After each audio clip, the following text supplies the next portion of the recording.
si hay fracaso en esa primera parte, en esa absorción?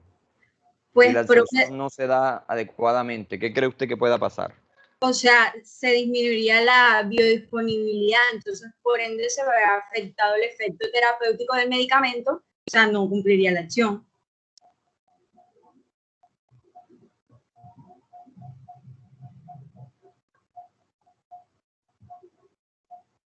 Profe, ¿me escucha?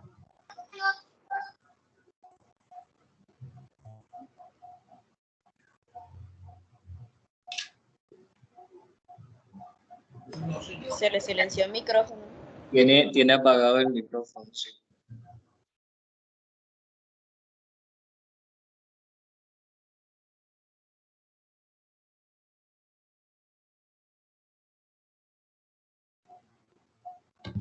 Profe, no se escucha.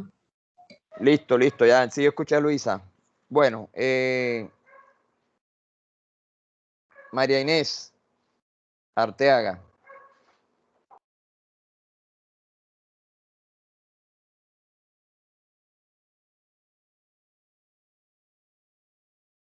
María Inés Arteaga. Presente, ¿me escucha? María Inés, sí, la escucho. Prenda la cámara. ¿Sí está viendo la Sí, imagen, ya. María Inés? ¿Ve Sí, la ya imagen? está cargando un momentico la cámara. Vamos a hablar, María Inés, de los factores que pueden modificar la absorción de un medicamento. ¿Listo? Entonces quiero que usted arranque. Ahí tiene algunos, faltan otros, pero vamos a discutir con respecto a eso. ¿De acuerdo? Bueno. Comienzo por la solubilidad, que esta... Primero defíname qué es solubilidad. Es la capacidad que tiene una sustancia de diluirse con algún solvente o líquido. Ajá. Entonces, ya un momento. Entonces,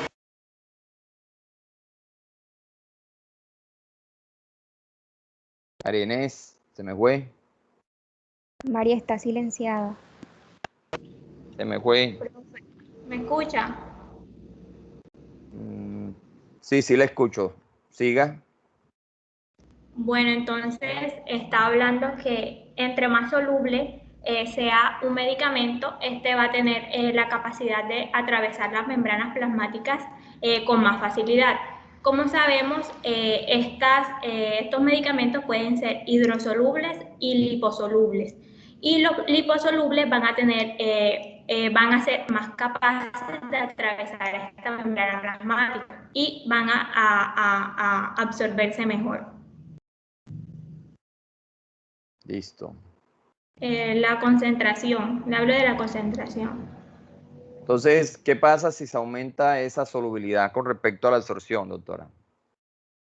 Va a ser mayor la solubilidad del medicamento. Entonces, la conclusión es que son directamente proporcionales, ¿cierto? Sí. Ajá, directamente proporcionales. Bueno, listo, María. Bueno. Listo, María Inés, tranquila. Vamos a dar la oportunidad a otro compañero. Bueno. Vamos con Benítez Doria Jesús David. Aquí estoy, doctor. Bueno, siga Benítez. Otro factor que modifique la absorción. Bueno, profe, ahí podemos ver la circulación en el sitio de absorción, que básicamente es el flujo sanguíneo que existe en el área de absorción. Y Ajá. el área de la superficie, como su palabra lo dice, es el área en la que el fármaco va a ser absorbido. Y esto es importante porque va a influir en algo que vamos a ver más adelante, que es el gradiente de concentración. Entonces, ¿cuál sería entonces la razón de ser ahí directa?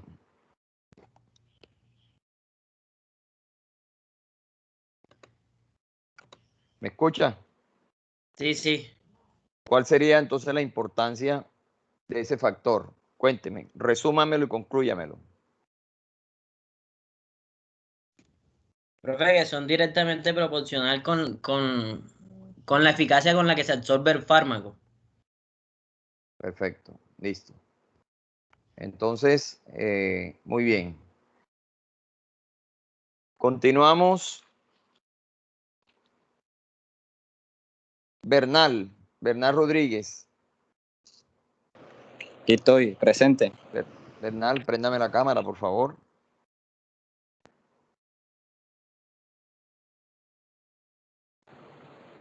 A ver.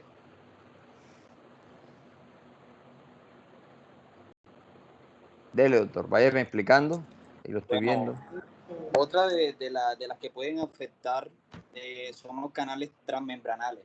En este caso, si el medicamento es soluble, puede pasar a través de una difusión pasiva que no requiere de energía ni de ninguna proteína transportadora. En este caso van a favor del gradiente de concentración. En cambio, si es un transporte activo o un transporte de difusión facilitada, estos van en contra y ya requieren de una proteína transmembranal.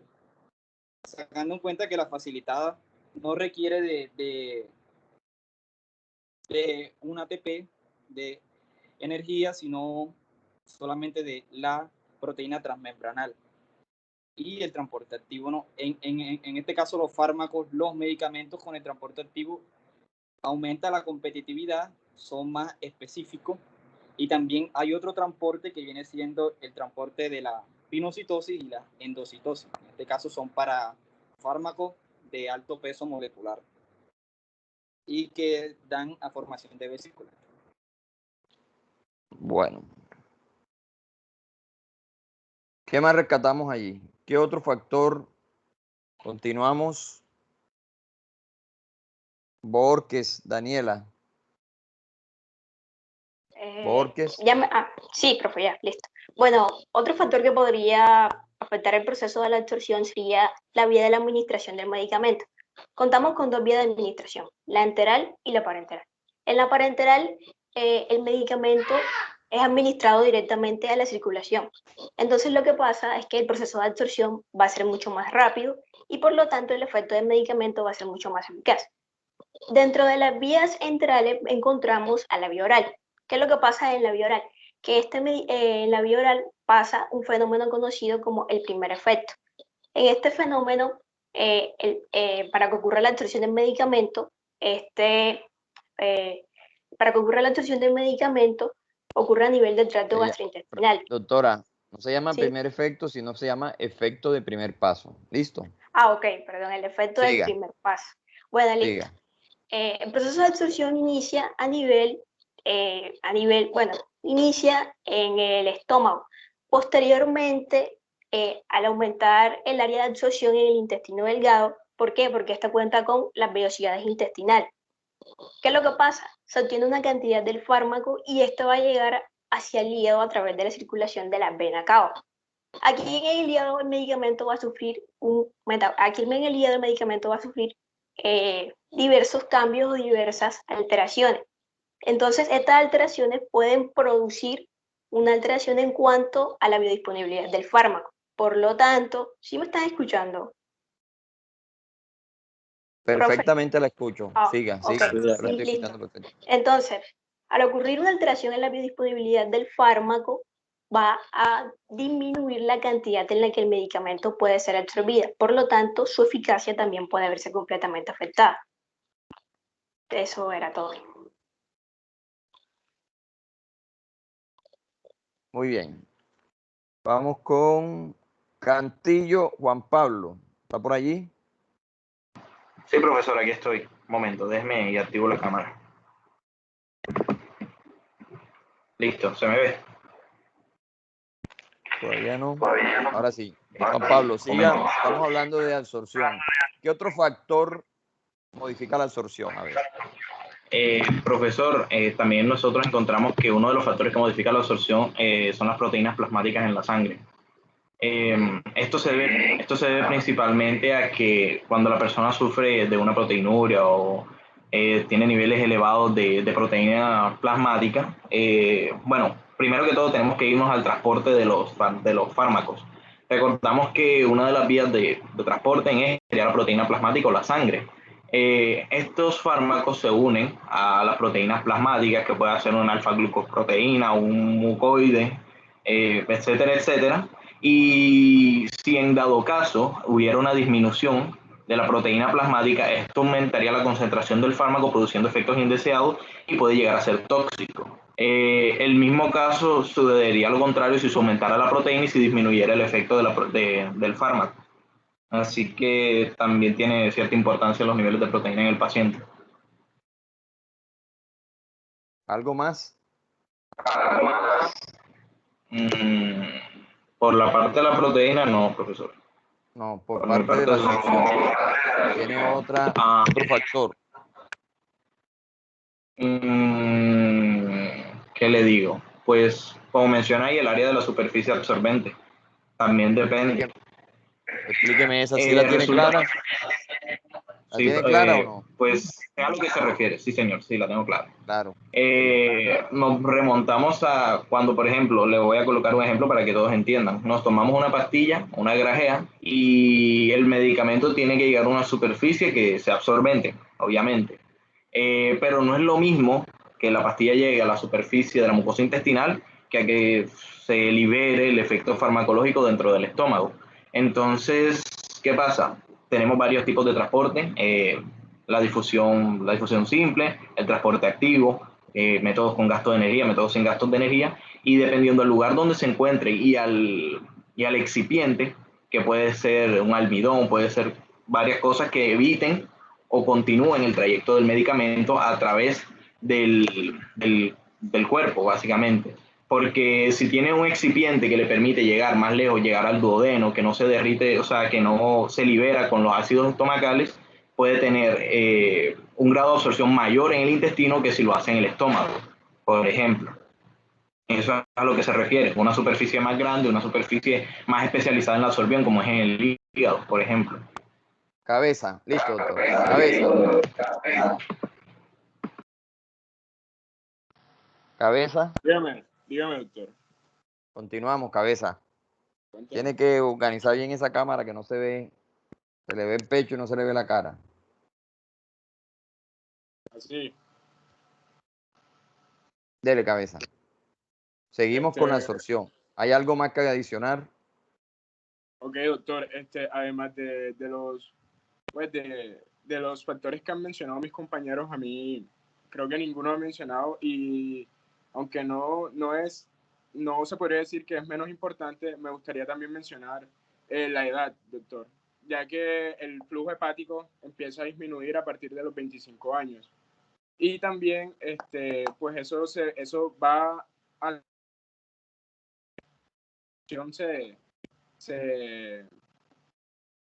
absorción pues se disminuya, ya que también las patologías que van a afectar el hígado va a disminuir su función hepática, y eso va a disminuir también el flujo sanguíneo, y también va a disminuir la función, pues la absorción que hace el hígado en este fármaco. Listo, Karen. Rosa María, buen día.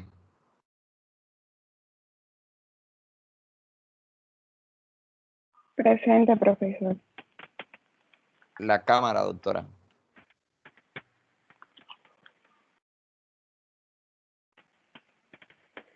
Bueno, agregando a lo que dijeron mis María, compañeros. Rosa María, conclúyame la absorción y adicione algo que usted considere que no se ha dicho. ¿Listo? Ok. Bueno, la principal importancia que tiene la absorción es que cuando no se da una buena absorción del fármaco, entonces vamos a ver una deficiencia en los efectos o en las acciones terapéuticas que se supone que debe tener el fármaco. Y agregando a lo que dijeron mis compañeros también, que faltó decir sobre las características fisioquímicas, que eso también van a influir en cómo se absorbe el fármaco, especialmente el pH de cada cuerpo y de cada región.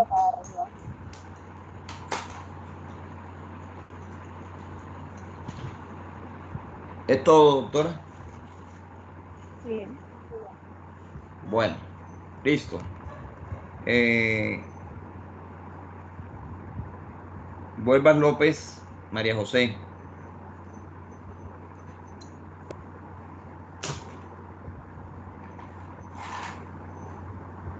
María José. Valentina Brito. Aquí, ya prendo la cámara.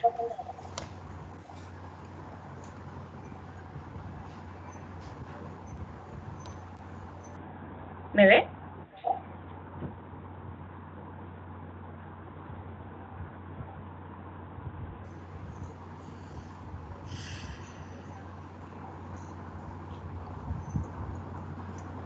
Doctor, Dele, Valentina. Estoy escuchando. Sí la veo perfectamente. pero la pregunta. Estamos terminando la absorción. Si tiene algo que adicionar, algo que comentar con respecto al tema de la Listo. absorción. Yo creo que, ok, respecto a la absorción, lo que podemos entender, factores que modifican la absorción, es que tenemos factores físicos. Bueno, no mencionaron los patológicos, así que me voy a centrar en ello. En los factores físicos tenemos, como lo mencionó la compañera, el pH, que nos va a dificultar la absorción del fármaco, puesto que cada fármaco tiene un pH ideal, el cual, si se pasa, puede desnaturalizarlo. Tenemos factores patológicos como lo pueden ser enfermedades a nivel del intestino que puedan dificultar la absorción del fármaco. Tenemos factores físico-químicos como pueden ser el peso o composición de la misma molécula. Y ya, eso sería todo, la verdad. Listo.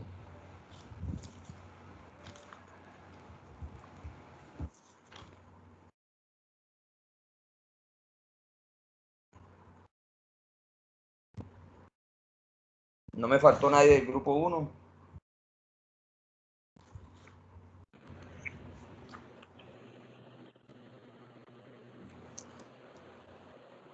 Bueno, vamos con el grupo número 2. Eso es lo importante de la... Vamos a hablar de la distribución de los fármacos. Grupo número 2. ¿Me está escuchando el grupo número 2? Sí, doctor. Sí, doctor. Sí, doctor.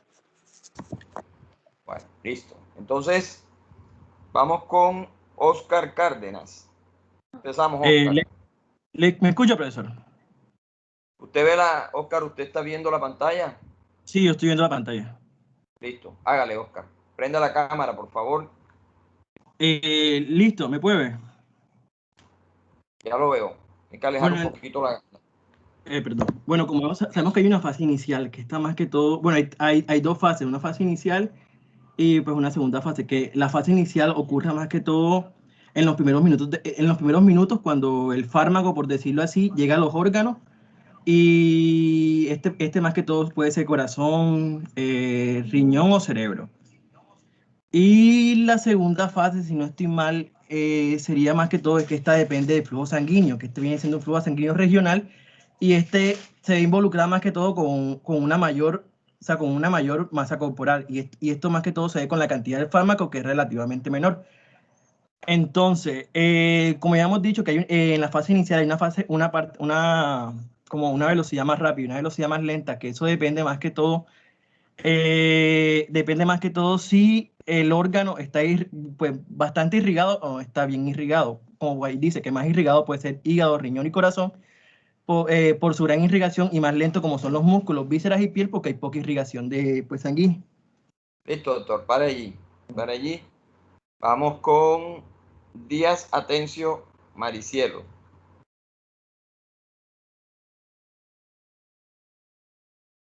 Díaz.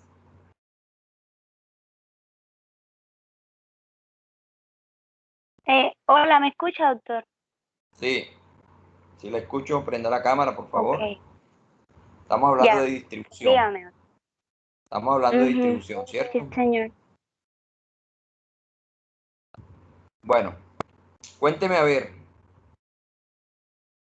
¿qué más agregaría a lo que dijo su compañero con respecto a la distribución? Trate de alejarse un poquito de la cámara. Con respecto a la distribución.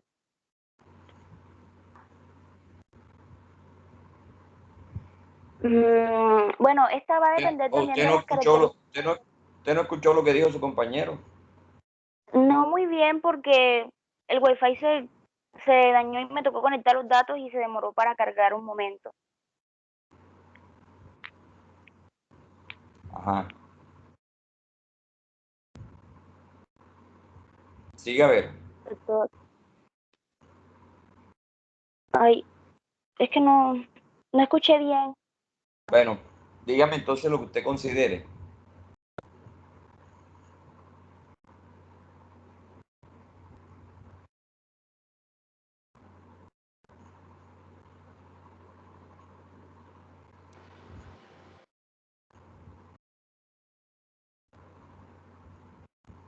Delgado Manuela.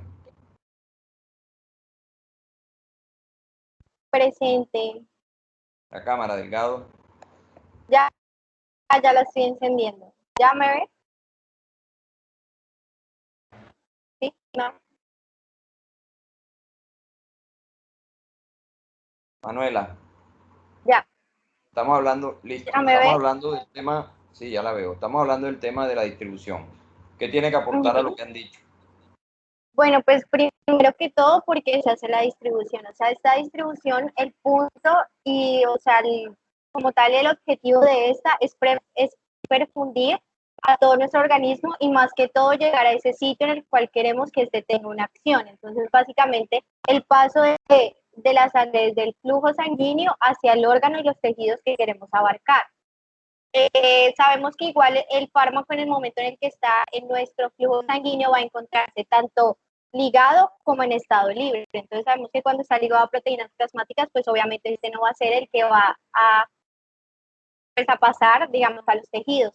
Entonces, durante digamos, en el momento en el que tenemos el fármaco corriendo por nuestro torrente sanguíneo y tenemos, por ejemplo, un órgano muy perfundido, como puede ser el hígado o los riñones, y en este órgano se encuentran ciertas proteínas o enzimas que de una u otra manera atraen al fármaco, este va a, pues a pasarse del flujo sanguíneo hacia el tejido y se han visto casos en los que las proteínas que atraen el fármaco hacia el tejido o órgano tienen los mismos mecanismos para que este emplee su efecto. Y pues ya, ¿qué más podemos decir? Pues podemos decir que obviamente los lugares como el músculo, las vísceras, la piel, son lugares en los donde la perfusión no es tan buena, entonces por lo tanto el fármaco no va a llegar tanto allá y no va a tener como tanta interacción con esos tipos de tejidos. Listo. Correa. Presente, profe. Ya prendo la cámara.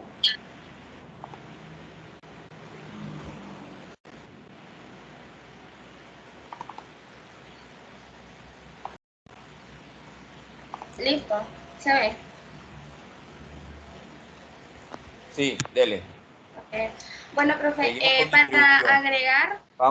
Vamos a agregar y a definir distribución. ¿Listo? Bueno, entonces empiezo definiendo la distribución es el paso del fármaco desde la circulación sanguínea hacia los tejidos y células diana, es decir, hasta donde él va a llegar para ejercer su efecto terapéutico. Y va a variar va a depender más bien de varias variables. Una de ellas, como ya lo había mencionado una compañera anteriormente, es la solubilidad del fármaco. Si es más hidrosoluble o si es más liposoluble. Obviamente, si es más liposoluble, tiene como más capacidad para adentrarse a las estructuras vasculares para así su funcionamiento o donde vaya a llegar el fármaco. Otra característica que debe tener es la ionización. Entre más ionizado esté el fármaco, menos va a atravesar, digamos, la barrera de la célula o el tejido. Entonces, entre menos ionizado esté o no ionizado más bien, va a pasar muchísimo más fácil. Lo mismo con el tamaño. Es muchísimo más fácil distribuir moléculas pequeñas que moléculas más grandes. Bueno, lo de la unión a las proteínas depende muchísimo y tiene muchísima importancia porque si un fármaco se une demasiado a varias proteínas, es decir, una parte muy grande del fármaco se une a proteínas plasmáticas tales como la albúmina, no nos va, digamos que, a servir porque esas que están unidas a esas proteínas no van a llegar a las células diana, entonces no vamos a tener el efecto deseado. Bueno, depende también esta distribución del gasto cardíaco. Entre más gasto cardíaco, pues hay más flujo sanguíneo y se va a distribuir mucho mejor el medicamento. Lo mismo que con la masa corporal, porque no es lo mismo una masa corporal de una persona con más peso, por decirlo así, que una más delgada. Y también depende mucho la dosis que se administre.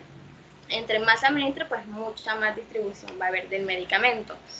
Y este va a llegar principalmente a los que tengan más flujo sanguíneo, como lo sería el cerebro, el hígado, los riñones y el corazón. Y donde hay menos irrigación, no es que no vaya a llegar, sino que llega un poco más atrás o más lento, como lo sería, como dice en la diapositiva, el músculo, las vísceras, la piel y bueno, la grasa, que también depende mucho de esto. Creo que ya. ¿Alguien más del grupo número 2 quiere complementar algo a lo que han dicho sus compañeros? No repetir, complementar. Yo, doctor. ¿Y yo? Pili. Salomé. Del grupo 2. Sí, yo soy del grupo 2. ¿Cómo es el nombre? Salomé Castaño. Bueno, prenda la cámara, Castaño. Vamos a escucharla. Bueno, algo que también es importante que debemos saber es que los fármacos, pues ahora no hay fármacos inteligentes que sepan a qué parte del cuerpo se necesitan o en qué parte se tiene el dolor. Estos se van a distribuir por igual en todo el organismo. También existe algo de lo que no hemos hablado, que es la barrera hematoencefálica. Y también se habla de la placentaria, pero no es totalmente cierto porque si fuera así, las mujeres embarazadas pudieran tomar cualquier medicamento. ¿Alguien más? Grupo 2. Cordero Soto. Otra cosa. ¿Quién? Cordero Soto. Cordero. Sí. Cuénteme, Cordero. Daniela. Cordero. Bueno, además de eso, hay unos factores que son que condicionan esa distribución. Por ejemplo, los fisiológicos, como hay, por ejemplo, si hay un edema, hay un derrame pleural, va a haber mayor distribución de esos fármacos que son hidrosolubles y disminuye la distribución de los fármacos liposolubles. Mientras cuando hay por ejemplo, el paciente presenta una obesidad, pues el paciente presenta obesidad, la distribución aumenta de los fármacos liposolubles, es mejor, y disminuye la distribución de esos fármacos hidrosolubles. Mientras que en la insuficiencia cardíaca también ocurre, ambos se ven alterados, porque disminuye pues, la irrigación. Y también debemos saber que ese fármaco, se tiene que unir, para llegar a ese sitio se tiene que unir a una proteína, o también puede estar libre, o también puede estar a los eritrocitos, y también esas proteínas son inespecíficas, entonces a veces también pueden, como esas proteínas tienen unos sitios de unión, entonces el fármaco puede llegar ahí, se pueden unir diferentes en cualquier sitio, pero también, además de esos fármacos, también debemos saber que esas proteínas también cargan con sustancias que ayudan también a cumplir la función, por ejemplo, ay, se me olvidó. Bueno, o sea, por ejemplo, como la bilirrubina, si no estoy mal, que lleva, que se pone en el sitio de esa proteína y también llega. Entonces hay como una disputa entre ellas dos, entre ese sitio, porque no es inespecífico. Entonces, a mayor concentración de ese fármaco o de esa sustancia es el que va a ocupar ese sitio de fijación en la proteína. Y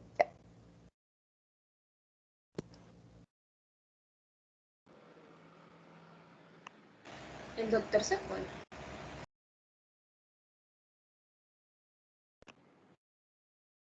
Creo que sí. Eso parece.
Muchachos, el doctor tuvo inconvenientes con la conexión y ya nuevamente se está intentando unir a la clase. Entonces que por favor lo esperemos.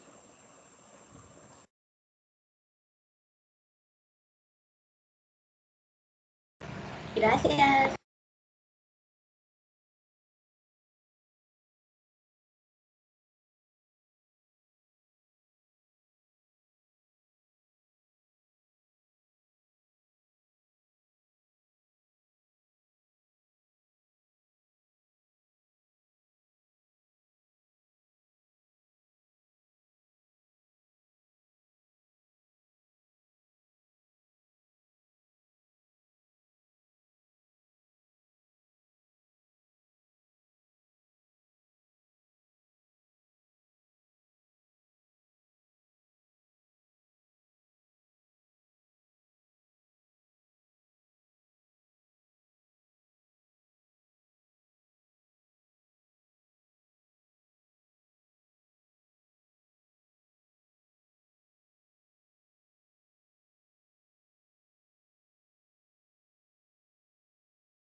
Ya volví. ¿Me escuchan? Sí, doctor. Sí, doctor, ya se le escucha. Pena que se me fue el internet, estoy compartiendo con mi celular mientras se restablece la señal por acá. Entonces, ¿quién estaba hablando? Cordero Soto. Pili. Siga, lo escuchamos.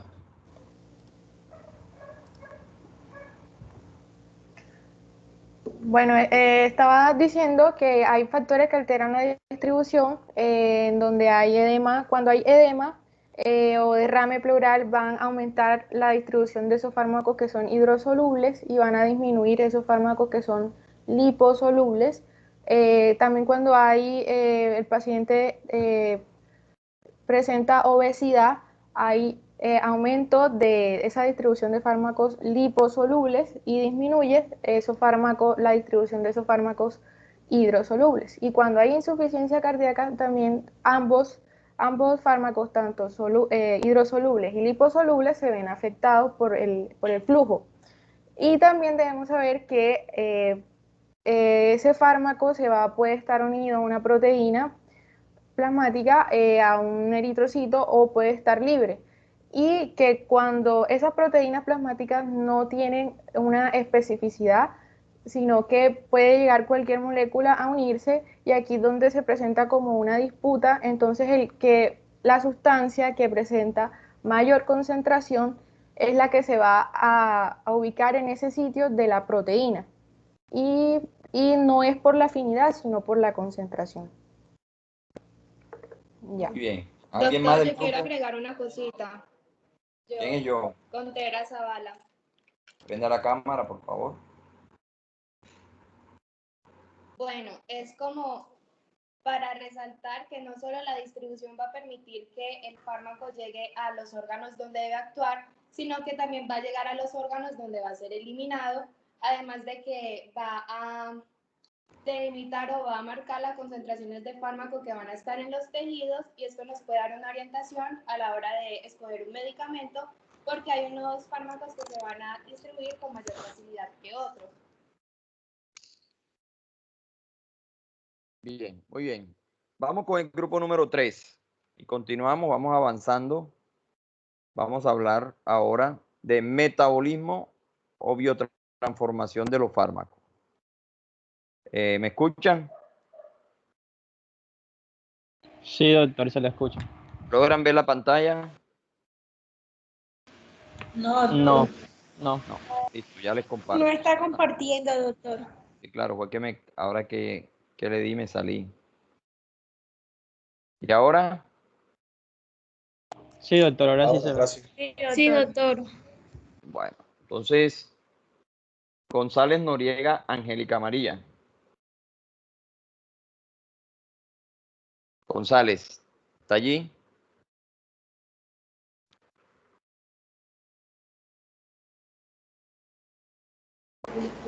Acá estoy, doctor. González. Préndame la cámara, González. ¿Ya?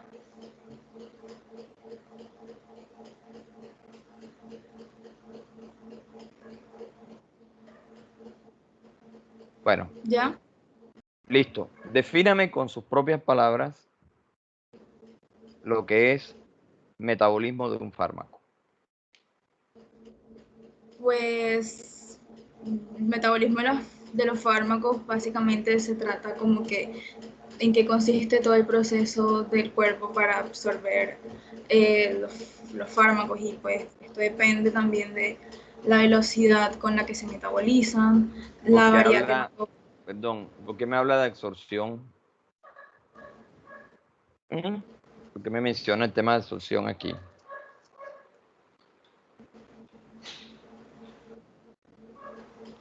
Defiéndase, usted es la que está, usted sabe por qué lo dijo, dígame a ver.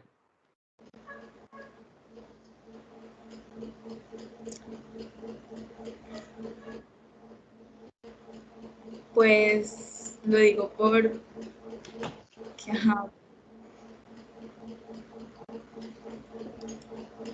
Bueno. González Martínez Juan Camilo. González Martínez Juan Camilo. Aquí, doctor. Préndame la cámara, por favor. ¿Sí me ve? Sí, señor. González, la dígame. misma pregunta. Estamos hablando de metabolismo. ¿Cómo define usted el metabolismo de los fármacos? Bueno, el metabolismo es la degradación de los fármacos. Y esto se pueden dar principalmente en el hígado, como lo vemos aquí en la diapositiva. Ajá. Te habla de la degradación. Sí, siga. Bueno, aquí podemos evidenciar en la fase 1 que hay una enzima que se llama citocromo que es la principal en la oxidación de los fármacos.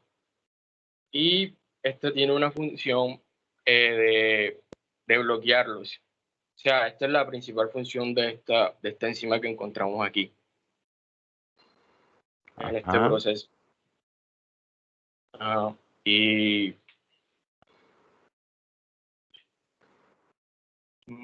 ¿qué más le podría decir? Hay bastante que decir de esto. Vamos con 10, Tamara Marisela.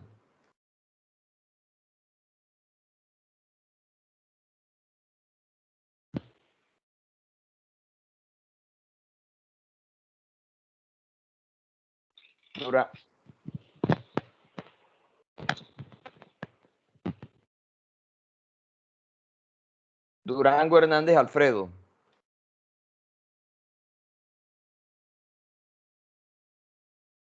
Durango Hernández.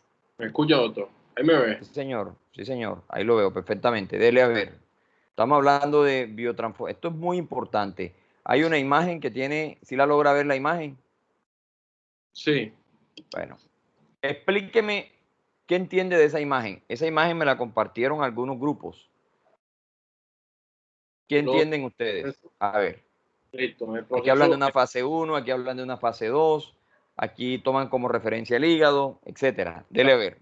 Yo entiendo, doctor, por lo del el metabolismo empieza listo, con el proceso de biodisponibilidad, de biotransformación, que listo, se da en el hígado. Está la fase 1, en la fase 2, que en la fase 1 se dan las reacciones que incluyen reacciones de oxidación, reducción e hidrólisis destinadas a combinar las sustancias que van a ser eliminadas ¿cómo es? O sea, entre más polares hidrosolubles. En la fase 2, o sea, son reacciones de conjugación en las que el fármaco procedente de la fase 1 se acopla a un sustrato con lo que aumenta de tamaño y puede ser eliminado más fácilmente.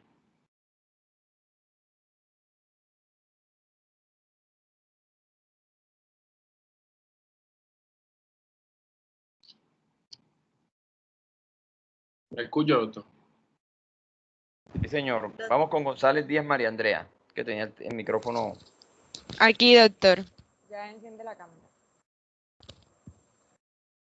¿Me logra ver, doctor? Aquí. Sí. Vamos, María Andrea. Explíqueme a ver. Bueno, en cuanto al metabolismo... La imagen. Sí logra ver la imagen, ¿verdad? Sí, señor. Claro que sí. Lele. Bueno, en cuanto al metabolismo de los fármacos, tenemos que esto es muy importante porque esto va a modificar el fármaco y va a permitir que cambie a un estado donde va a poder ser excretado más adelante. Perdón, María Andrea, ¿cuál es la idea de eso que usted acaba de decir? ¿Para qué pasa eso? ¿Cuál es la razón? Para que el fármaco, para que el fármaco siga su proceso por el cuerpo, o sea, se metaboliza para preparar ya sea para inactivar o activar ese fármaco y llega a las vías excretoras por las que él debe salir. O sea, va a ser como precursor de otros procesos que debe sufrir esos metabolitos que van a ser resultado de todo el metabolismo. ¿Qué tal, María Andrea, que yo cogiera ese medicamento y lo colocara directo en el receptor? ¿Qué pasaría allí? ¿Qué cree usted que pase? En el receptor. Recuerde que el fármaco actúa en el receptor. Sí, obviamente, para poder desencadenar la ¿Qué cree usted que pasa allí?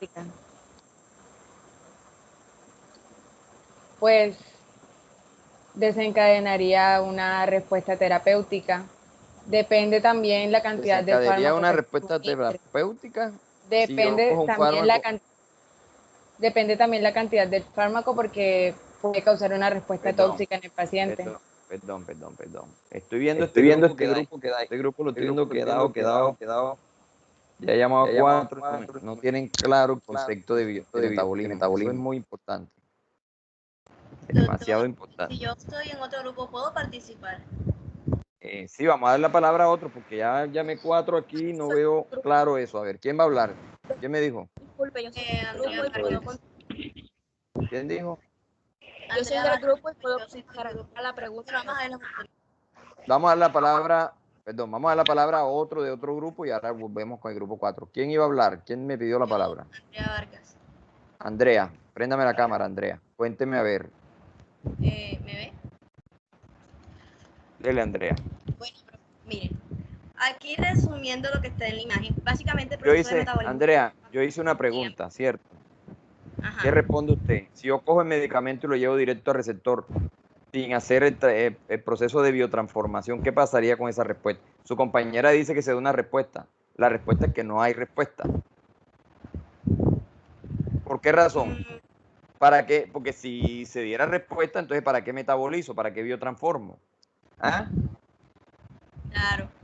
Listo, entonces cuénteme qué entiende usted allí. Papá. Bueno, básicamente, una vez el fármaco se une al receptor, empiezan a surgir una serie de cambios con el fin de realizar alguna de las distintas reacciones que están aquí, ya sea oxidación, hidroxilación, hidrólisis, etcétera.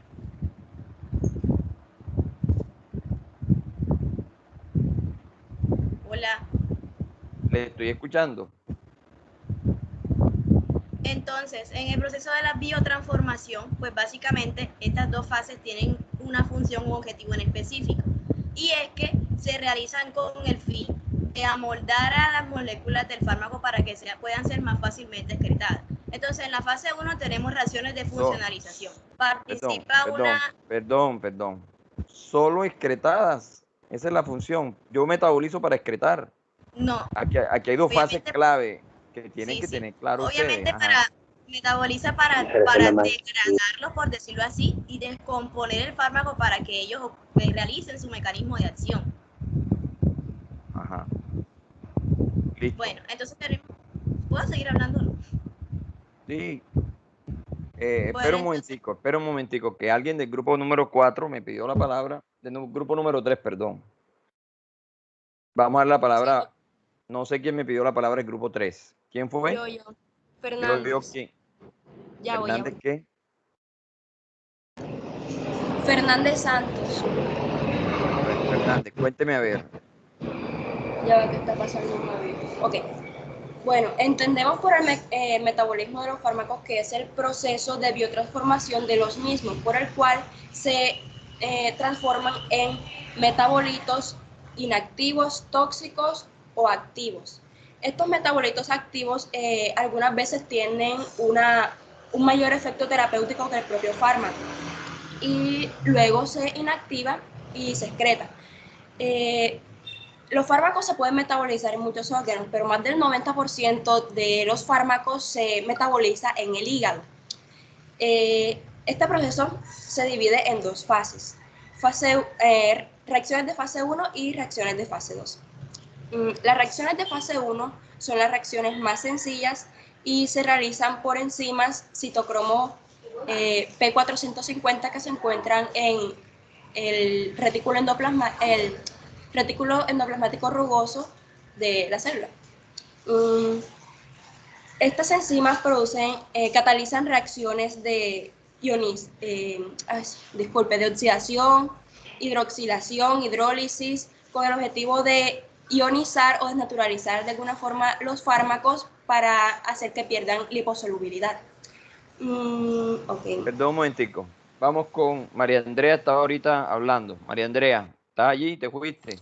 Sí, señor, no, ya estoy. Bueno, María Andrea, continúe usted. Ya va. Tienen que estar concentrados en lo que están hablando porque vamos avanzando con las respuestas que me van dando. A ver, María Andrea, entonces, estamos claros que el medicamento usted lo coge y lo lleva directo al receptor y no responde. Nosotros necesitamos absorberlo, distribuirlo, metabolizarlo, ¿cierto? Para poder llegar a su sitio de... hay dos fases claras. Una fase que se llama fase de funcionalización, usted lo ve allí, ¿cierto, María Andrea? Sí, señor. Y hay una fase que se llama, o unas reacciones que son reacciones de conjugación. María Andrea, ¿usted entiende bien qué significa una fase? ¿Cómo, doctor? Disculpe. ¿Usted entiende bien qué? Doctor. De funcionalización, ¿sí? Ah, o sea, sí, doctor. Lo que se busca ahí principalmente son pues todas esas reacciones, la oxidación, la hidrolización, la reducción y la hidrólisis del fármaco por medio del citocromo P450, que es el que se ve ahí. Con esto se busca es metabolizar, que se den metabolitos ya sean inactivos o activos, y con esto se oxida el fármaco. Y con esto ¿Cuál es puede la pasar idea? a la fase 2. Perfecto. ¿Cuál es la idea de oxidar el fármaco? ¿Usted para qué necesita oxidar el fármaco? Para Yo les dije que activarlo o inactivarlo. esta materia tiene mucha bioquímica, mucha química. Para, Entonces hay que para entenderla bien. activarlo o Ajá. inactivarlo. Ajá. Listo. Y, Usted lo activa o lo inactiva, es como un encendido allí. sí, señor. Bueno, ¿qué más? ¿Qué más puede complementarnos allí? De la fase 1. Sí. Pues ya cuando, o sea, se catalizan por las oxidasas y por eso es que se oxida el fármaco. Y ahí pasa la fase 2, que son las reacciones de conjugación. Ajá. Cuénteme a ver qué pasa ahí. En la fase 2 se va a dar lo que son las reacciones de conjugación, donde se va a buscar que el metabolito llegue a un estado donde ya esté preparado para excretarlo o para ser reabsorbido. Listo. Muy bien, María Andrea. Melissa García. Sí, aquí estoy. Melissa, préndame la cámara, por favor. Ya, un momento.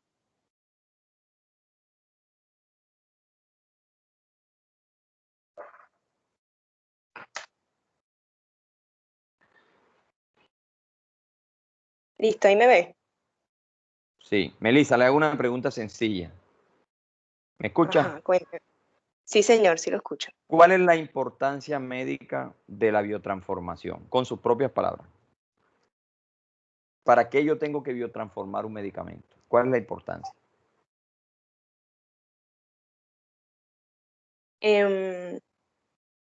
Para que el medicamento pueda hacer su proceso y pueda, bueno, importancia médica sería para que el medicamento pueda terminar su proceso, porque hay unos como, la biotransformación es más que todo para que el medicamento pueda, porque hay unos que están, para que pase el liposoluble a hidrosoluble, ¿cierto? Porque hay unos que son... Perfecto, muy bien, usted toca un punto clave, llegamos a un punto clave. Entonces, ¿cuál es la importancia? Convertir el medicamento en una composición que sea fácil de absorber, ¿cierto? ¿De acuerdo? Hidrosoluble, exacto. Exacto. Entonces, si usted tiene un medicamento liposoluble y usted va a atravesar unas membranas que no son afines, ¿qué va a pasar? No va a haber una buena absorción, un buen transporte de medicamento. Entonces, yo lo que hago es volver una sustancia a través de unas reacciones químicas por un conjunto de proteínas. ¿Qué es citocromo P450? ¿Qué entiende usted como citocromo P450? ¿Ah? ¿Qué será eso? Pues es una enzima catalizadora. Es una enzima o es un conjunto de enzimas que catalizan, ¿cierto? Listo. Sí, señor. ¿Y qué van a catalizar? Van a hacer toda la actividad molecular para poder dar una respuesta ante un proceso químico. Entonces nosotros necesitamos hacer o convertir una sustancia insoluble en una sustancia soluble para que se dé una reacción. ¿Estamos de acuerdo, Melissa? Sí, señor. Así Listo. ¿Qué es. otra cosa tiene que decir? Bueno, en la fase 1 lo que es que, como dice ahí, transforma en fármaco oxidado, es decir, puede transformarlo activo e inactivo, y en la fase 2 ya pasaría a transformarse activamente, ya sería un fármaco hidrosoluble para que ya después del metabolismo venga que pase ya sea, pase por el hígado y ya se pueda excretar más fácilmente, es decir, la parte hidrosoluble, y haga bien su proceso. Listo, muy bien, Melissa. Listo. Camila Garrido. Camila. Aquí estoy, doctor. Camila, no te veo, Camila. Ya.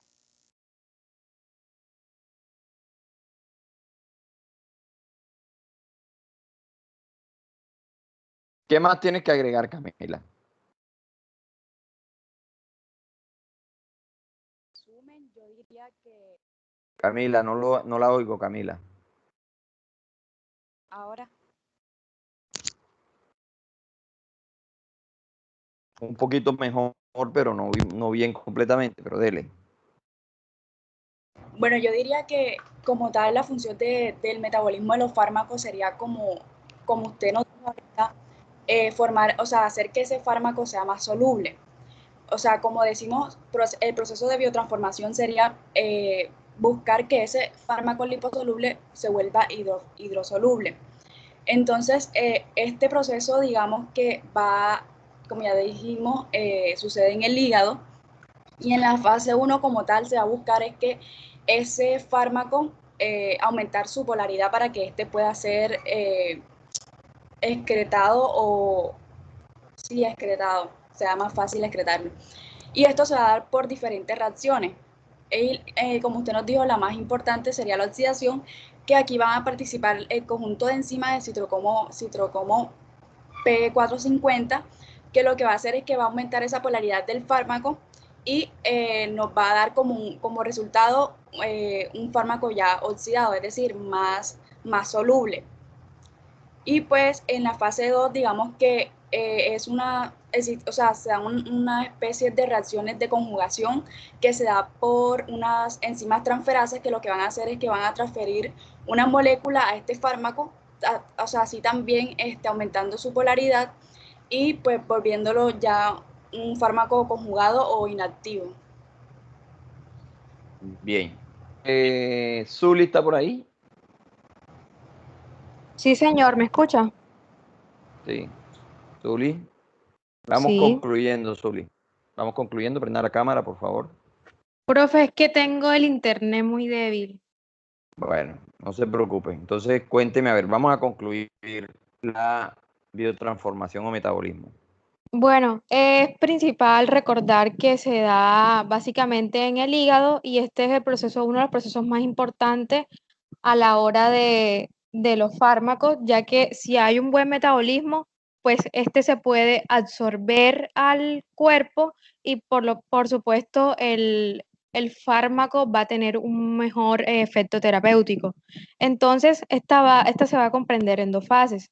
La fase 1 en la cual se va a buscar que el fármaco el fármaco se metabolice y va a dar como resultado metabolitos inactivos o metabolitos activos. Entonces, cuando se transforma esto, lo que se busca es que pase de ser un fármaco liposoluble a uno que pase hidrosoluble, es decir, que sea más polar y que sea más afín al agua para que se pueda eliminar por la filtración o por la vía renal. En caso de que no se pueda ser eliminado, pues este ya se va a reabsorber por el túbulo proximal y se va a regresar otra vez al hígado, donde se puede almacenar en los músculos, ya que debido a que son inactivos, pues estos se pueden como agregar a las proteínas plasmáticas como la albúmina y entonces se pueden almacenar. En cuanto a la fase 2, lo que va a pasar es que se van a dar una serie de reacciones de conjugaciones, la cual va a hacer que el fármaco conjugado ya sea con mayor afín a excreción y ya se puede eliminar como tal. Bien. Profe, ¿me Listo. escucha? Sí, ¿quién habla? Ah, no, ya. Listo. Perfecto. Bueno, Grupo número 4. Gabriela González, ¿está por allí? Presente, doctor. Gabriela, vamos prendiendo la cámara, por favor.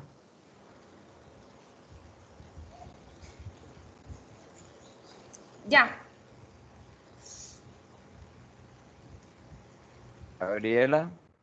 Sí me ve, doctor. Te veo perfectamente, Gabriela. Vamos a hablar de excreción, Gabriela. ¿Sí logra ver la imagen? Sí. Pero igual, esas son imágenes de lo importante que usted nos explique con sus propias palabras. Aquí no es nadie. ¿Qué es excreción? Principales vías. Arrancamos, Gabriela. Dele.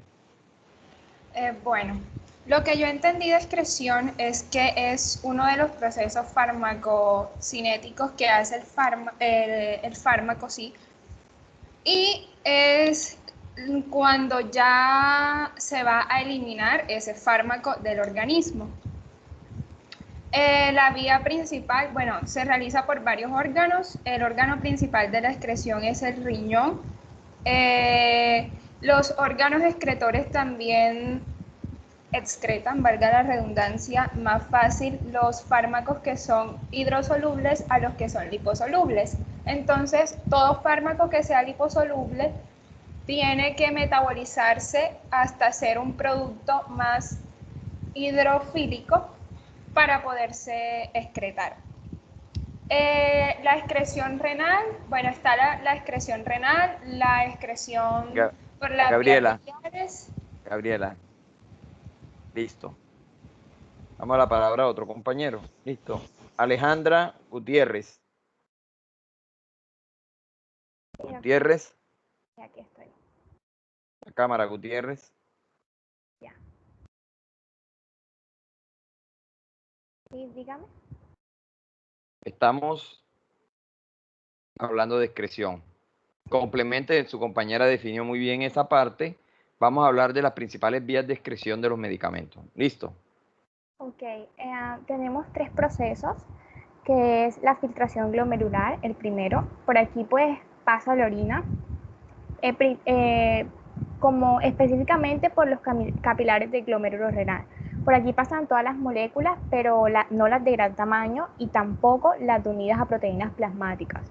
Principalmente pasan moléculas que se encuentran en forma libre y con un peso molecular inferior a 70.000. Y pues este paso también lo podemos condicionar dependiendo de la edad del paciente, si está embarazada y pues ya le he dicho dependiendo de algunas sustancias o algunas patologías. Tenemos otro tipo que es la secreción tubular.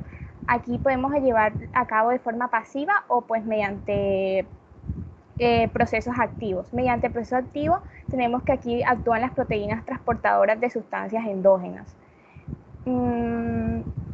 También tenemos la excreción, la reabsorción tubular, y pues aquí hay difusión pasiva que depende de la liposolubilidad del fármaco y también del pH de la orina, que condiciona el grado de ionización. También hay un tipo de transporte activo, pero principalmente aquí transportamos de forma de difusión pasiva.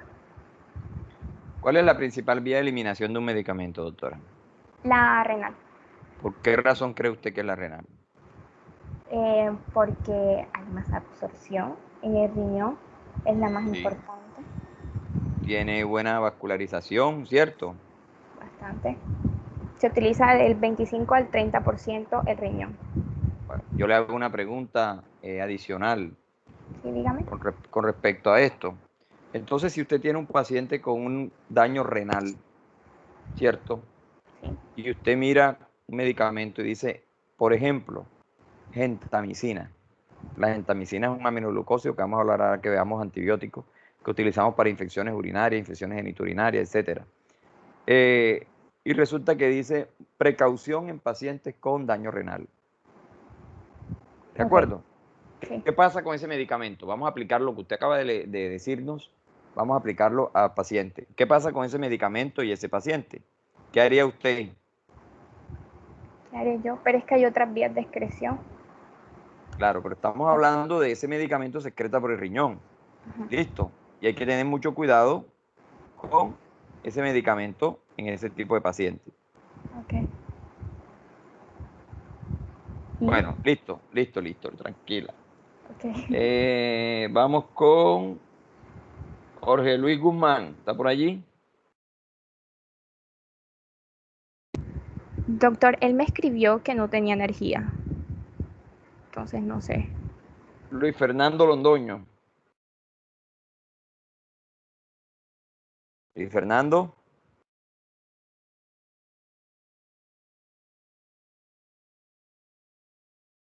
Olga Llorente.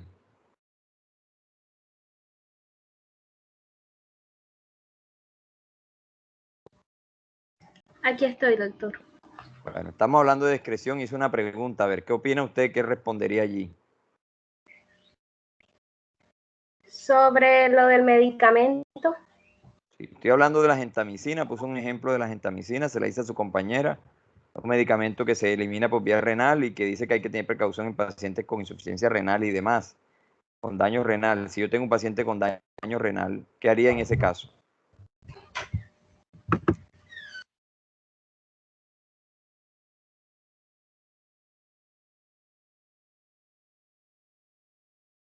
Bueno, alguien del grupo que quiera colaborar con esa respuesta, a ver, cualquiera.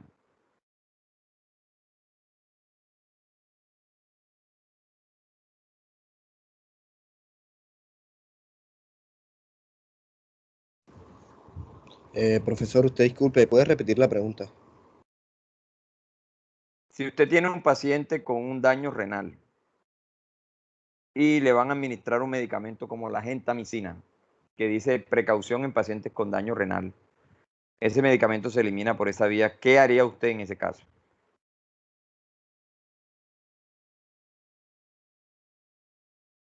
Doctor, pero no hay otro medicamento que cumpla el mismo efecto de la gentamicina y que no afecte la vía renal. Esa es una respuesta. Entonces, ¿qué tiene que saber usted, doctora? ¿Qué medicamentos afectan la vía renal? Ajá, perfecto. Okay. ¿Qué otra cosa debe saber? La concentración del fármaco, ¿no, doctor? ¿La qué? La concentración del fármaco. O sea, mucho o poco fármaco puede afectar.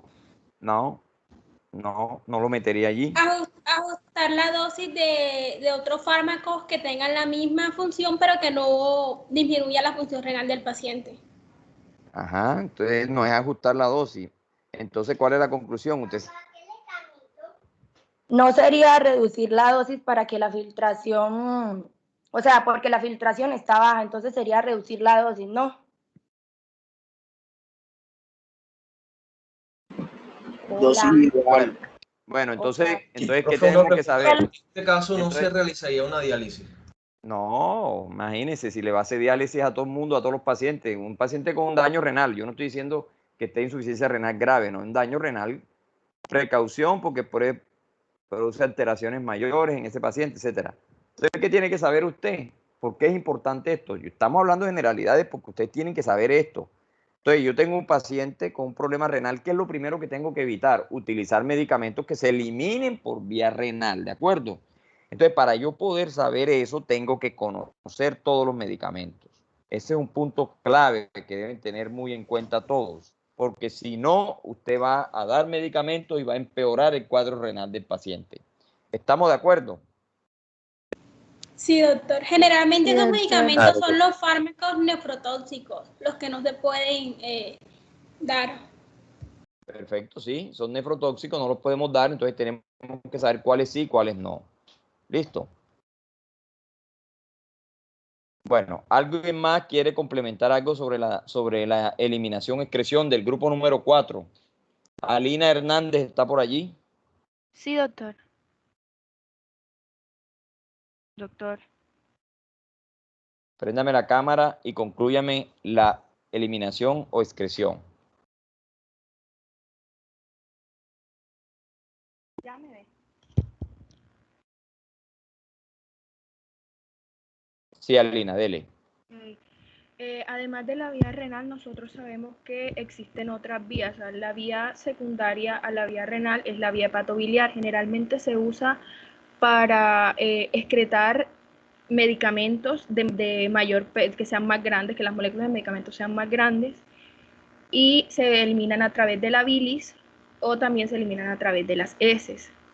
También está por medio de secreciones como la leche materna, la saliva, las lágrimas y también por el sistema pulmonar a través en forma de gases.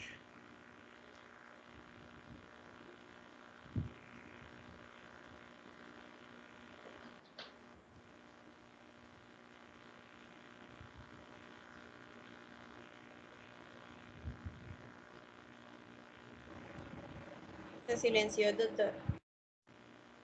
Bueno, listo. ¿Están viendo la imagen? Listo, doctora. Muchas gracias. Vamos con el grupo número 5. ¿Está por ahí el grupo 5? Grupo 5. Sí, doctor. Sí, doctor. López Hoyos María Fernanda. ¿Está por ahí, López? Sí, aquí estoy. López, préndame la cámara. ¿Ve la imagen, López? Sí, señor. Bueno, López, vamos a hablar de biodisponibilidad. Listo. Bueno, la biodisponibilidad quiere decir, en pocas palabras, la cantidad de fármaco y la velocidad con que llega a la circulación, a los vasos sanguíneos, sin alterarse. ¿Cuál es la importancia médica de la biodisponibilidad? ¿Por qué usted como médico debe saber el concepto de biodisponibilidad? A ver. Porque aparte de que se altera por diferentes vías, por diferentes factores, esto altera cuánto fármaco va a estar disponible para realizar un efecto farmacológico. Ajá. Listo. Sí. Mendoza González Juan.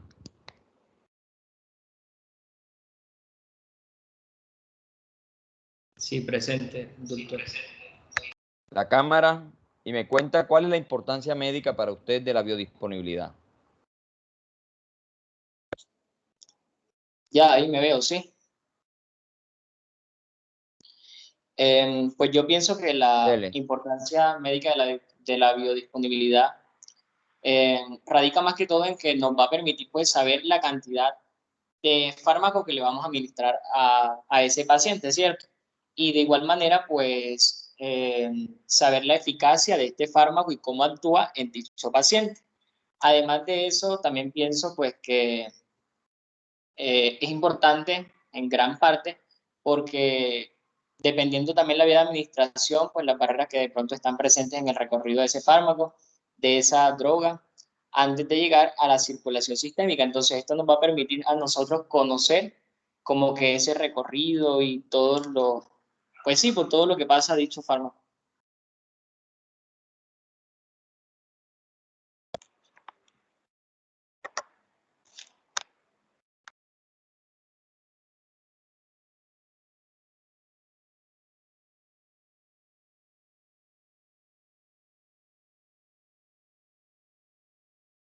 Bueno, vamos con Marriaga. Marriaga Rieta está por allí.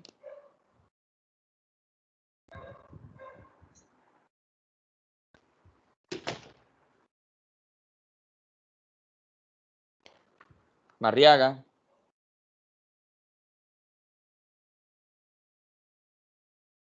Sí. López. Marriaga, ¿está allí? Sí, señor. Préndame la cámara, por favor.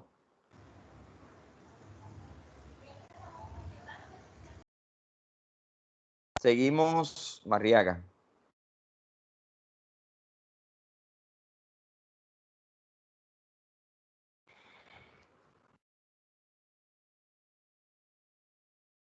Marriaga.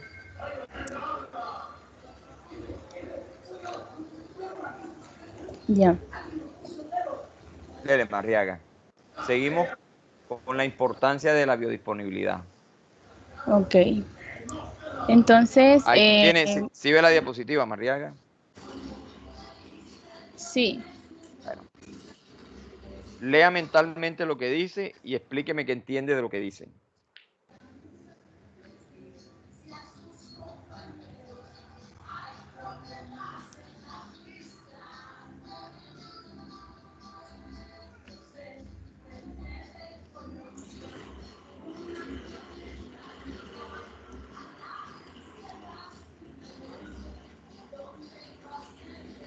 También la gráfica que está ahí, que no la puedo ver bien.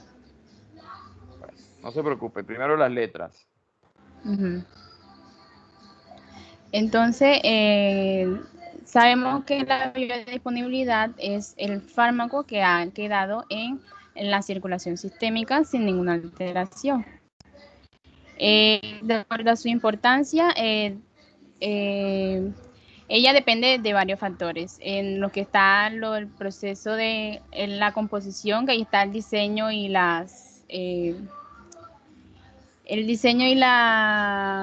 Dios mío, esperen. Diseño y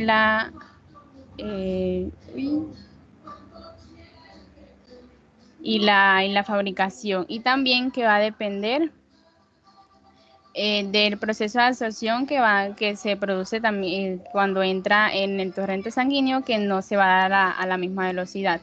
Y del proceso de eliminación del fármaco. Listo.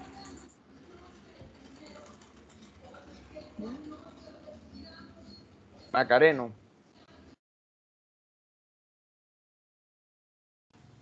Sí, profe, ya prendo la cámara. Macareno. Vamos a definir estos tres conceptos que estaban muy claros. Los va a mirar, los voy a poner en grande. Ok. Para que los vea bien la imagen. Ahí están las tres definiciones que les puse, pero yo quiero que usted me la entienda en el gráfico. Empiece a ver. Concentración mínima eficaz. Bueno, la concentración mínima eficaz sería esa concentración mínima que se necesita para que el fármaco surta una acción terapéutica en el organismo.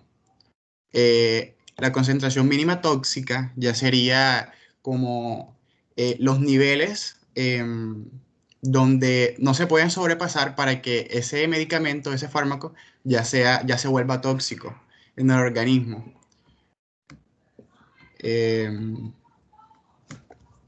Y pues el índice terapéutico,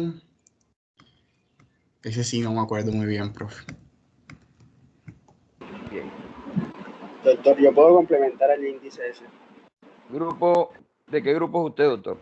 De este grupo. Bueno, ¿cómo es el apellido? Mejía. L. El índice es la dosis ideal entre la concentración mínima tóxica y la concentración mínima eficaz. Entonces, ¿qué necesita usted para tener ese índice ideal, como usted dice? Un equilibrio entre las dos. ¿Y médicamente usted qué tiene que hacer para que eso sea así? ¿Cómo así? No entiendo. ¿No entiende? Entonces como no entiende, yo le respondo. Tiene que hacer una dosificación perfecta. Tiene que aprender a dosificar. Exacto. Porque si no dosifica bien, no va a tener un índice terapéutico. El equilibrio.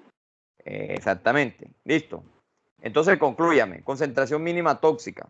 Índice terapéutico. Cuénteme.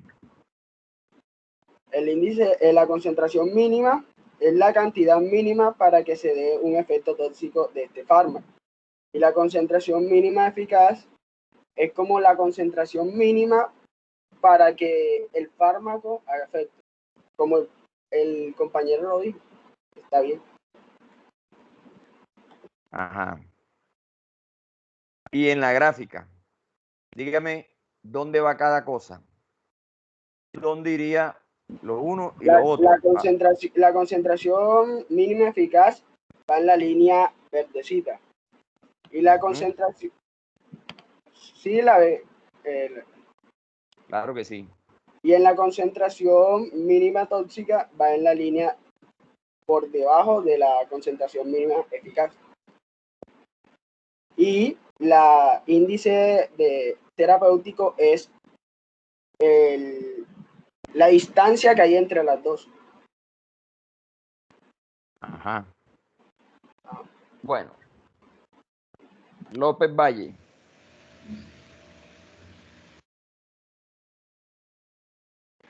Sí, doctor, aquí estoy.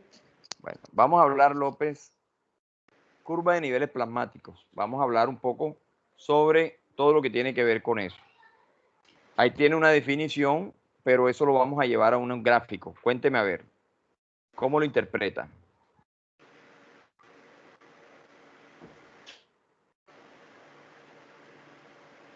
Le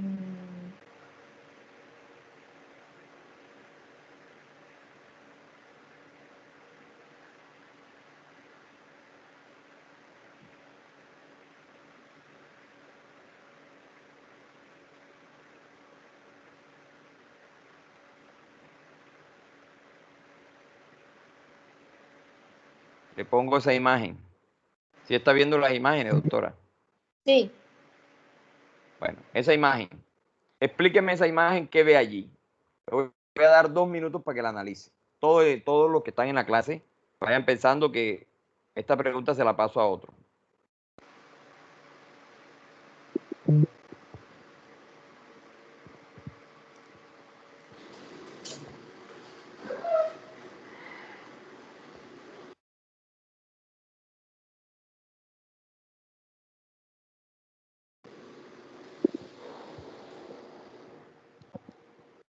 Bueno, en esta curva de niveles plasmáticos se van a apreciar varios parámetros importantes, que está primero la concentración mínima eficaz, que a partir de esta se va a iniciar el efecto terapéutico. También se encuentra la concentración mínima tóxica, que en esta se inicia el efecto tóxico.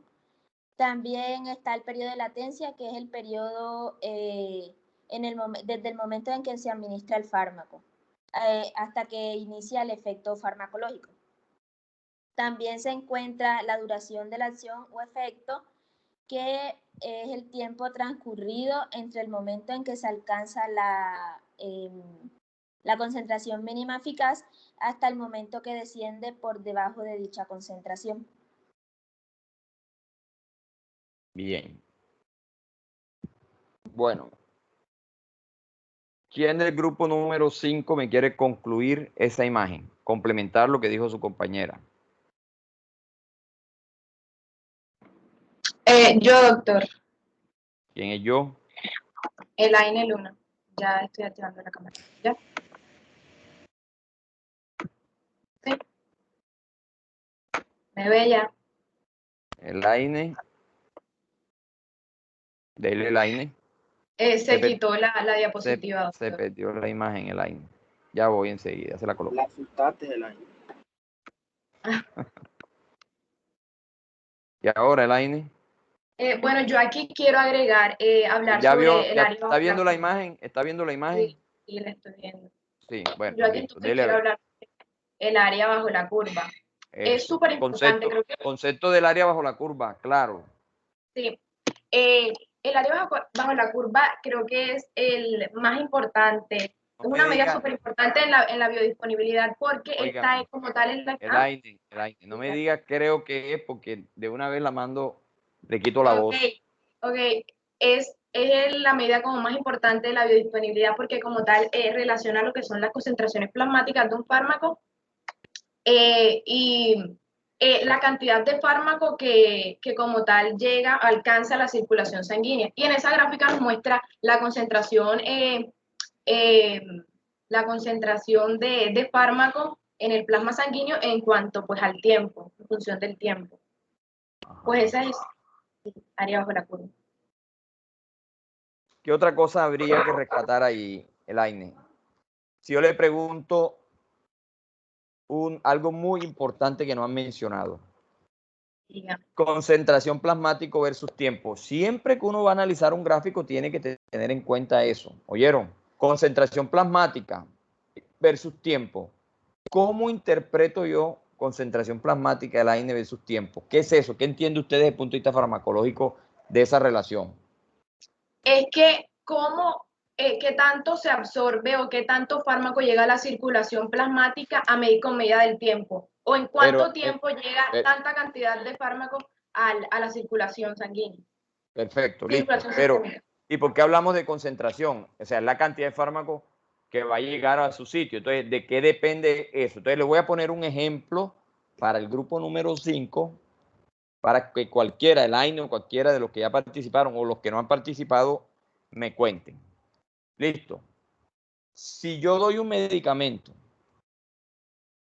en la dosis ideal, Por ejemplo, ese medicamento, la dosis de él son 100 miligramos al día.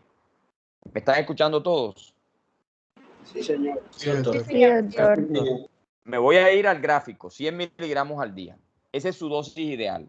Pregunto, Elaine y al grupo, ¿cómo se dibujaría la curva de ese medicamento a 100 miligramos, siendo ese su concentración o su dosificación ideal?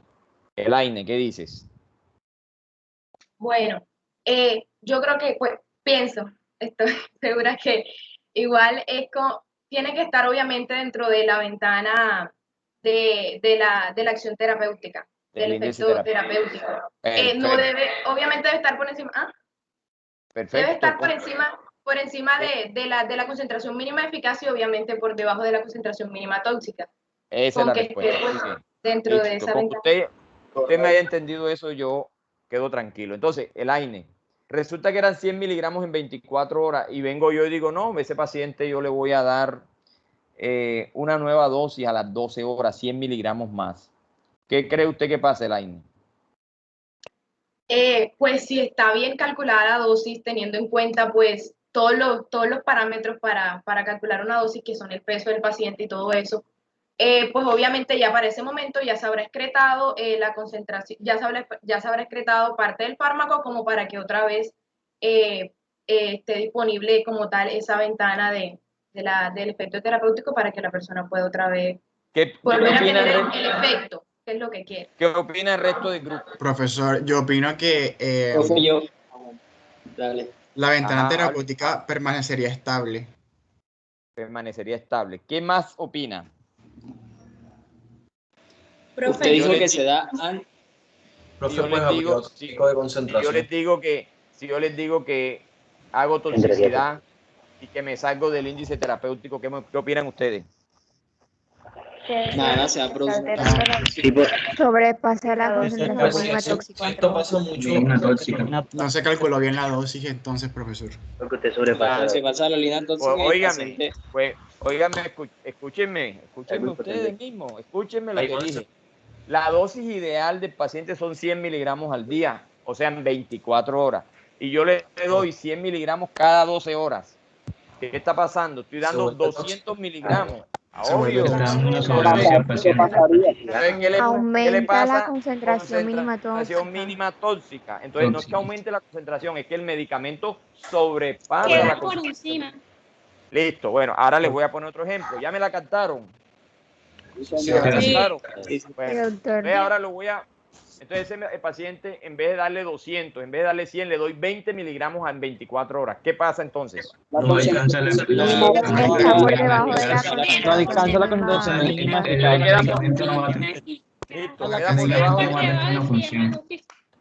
Queda por debajo de qué? De la concentración mínima.